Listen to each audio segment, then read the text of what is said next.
8. What is true happiness?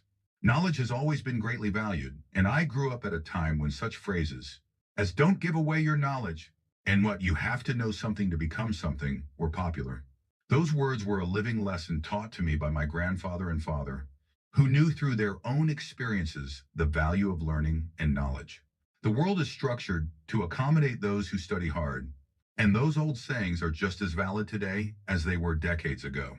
I do have reservations, however, about the saying, "don't give away your knowledge," which reflects a certain coldness and selfishness. I would prefer "share your knowledge." Necessum turentus, for it is the responsibility of the learned to give others a chance to learn. And this generosity should not be limited to learning alone. We should share everything with our fellow man. We should share our knowledge and we should share our money, for intellectual selfishness and material selfishness are equally bad. It is important to live for others. As soon as you start living for others, the world becomes brighter and warmer and happier. Life becomes worth living. I had my first taste of real happiness, selling papers in Taegu when we were refugees during the Korean War.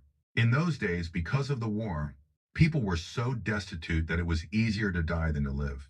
We were constantly hungry, and yet it was one of those ironies of life. That hunger gave us the courage to live. With my father kidnapped and taken north and my older brothers in the army, I was, at age 14, responsible for feeding the family. I had to sell at least 100 newspapers in the market a day to cover basic expenses. My mother and younger brothers waited late into the night for me to come home, so that we could all eat together. I was always very grateful to them for that. I really felt great when the four of us ate together. I was so happy, and we really enjoyed those meals. But we could not always eat as a family. The Pangchon market in Taegu, where I sold the papers, was largely makeshift shacks along the river, and often the shops would close during inclement weather. I had to sell my 100 papers if we were to eat, so bad weather meant trouble. On some days, I had only a few extra coins to give the family for the day's meals on my way out in the morning. When I came home on those nights, my mother and brothers would be sleeping, and I quickly came to realize why they were sleeping. There was only one bowl of rice, and they were saving it for me.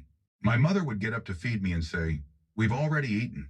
You must be hungry, so hurry up and eat." I thought I would cry when I looked at my brothers, whom my mother had put to bed hungry because there was only one bowl of rice. But I hid my tears as well as my mother hid hers.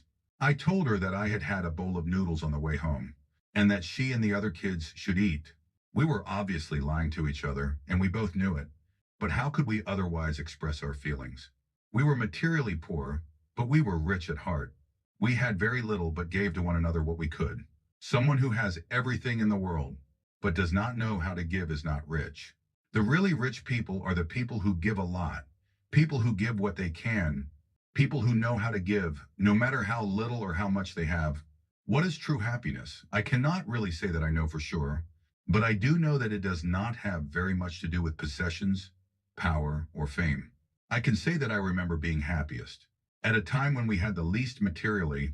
Since that time, I have tried to practice a philosophy based on living for others, but I have come to learn how very difficult that is. Yet I have decided to try even harder to live that way.